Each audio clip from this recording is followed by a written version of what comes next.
Hoje em dia não se pode mais passar por uma rua sem se escutar muitos ruídos que eu posso assegurar.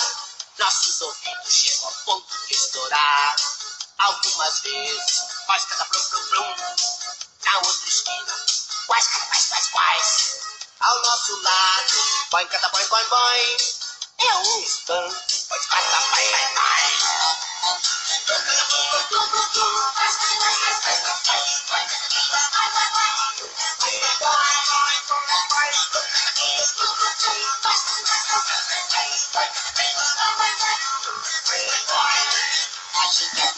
Rim é o despertador, um carro passa roncando seu motor.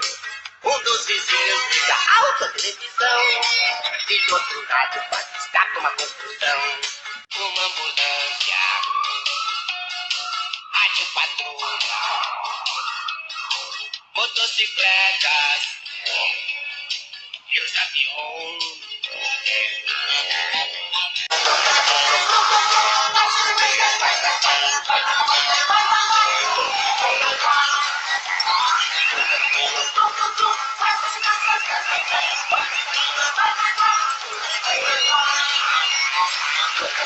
Que loucura de ruído!